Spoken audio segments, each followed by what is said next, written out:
ne Bible abeban gadia yuti wane to maran kendam do ne nganzu yaga ne jeng de pinum abanya gane dende abeban chanio de jin konyo bani na uya konyo do chen de pi walang bawa kon ben pinum mama ka go ke tia jing we on cha kwa ne tia be gumin ke ne tia mage ko konyo ban more ne jeng lui wa ge ya mel jma go tali wala ko rum de chol kulai ku ko awa che ben byung ge de chang de dor ko pirata chang ti ne ke ta ko te kai kal ge ber ma ko nywa de ra na che ne che we ni den ko nywa ba ni na ya ko nywa du chang de pi walang ma wa ko ben pin ma ma ka go ba ka ti la ji we on cha ko ne ti ave go min ke ne ti ma ge ko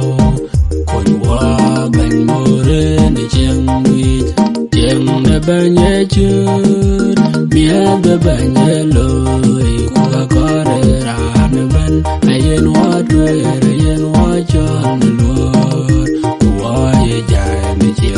ri ka bia ka pin ku ku yo ka ya ku ka wa da bi lom ku lo la je ku bu nye lo ko nywa ba ni na ya ko nywa du chen de pi walang ba wa ko ben pin no mama ka go ba ka ti la je we on cha ko ne ti ave go gumin ke ne ti ma ge ko nywa ban more ne chen lui lung da ra na tu ka ma na ka yu ka lo in bi nya nam ima ga de le ni nyu ka dun cha lo ne ko ben na we kom cha tie in be lung ne ke lo abatem bi a chen lu te pa ten da te ra chen ma ba ka jenara ta ba konyo ba ni na ya konyo du chen de pi walang ba wa kon ben pin no mama ka go ba ke ti la ji we on cha ko ne ti ave go gumin ke ne ti ma ge ko konyo ban more ne chen wi pira ter chen de wi abeno wa pa wa jong na do abeno wa pa ne dio ku ta ko zo na chin ku gam ka wa biran ku kwa mwe ti len ben bu pu de nong da ra che ton de ro lwe we ku ne ton de ro ko nywa ba ni na ya ko nywa du chen de pi walang ba wa ko ben pin no mama ka go ba ke ti la ji we on cha ko ne ti ave go gumin ke ne ti ma ge ko nywa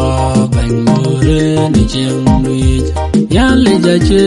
din ku ka che kwel ku ka che go ma ni tang na pi de ran e yen charan a chin ka ya tian ni yen ne dia ba ku jam no ko nya ya we ran kan bu ya ba pi de de yuria ni ba ni yuria ni jang la je ko nywa ba ni na ya ko nywa du chen de pi walang ba wa ko ben pin no mama ka go ba ke ti la je we on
mat ka gwo bet ka tia la jing we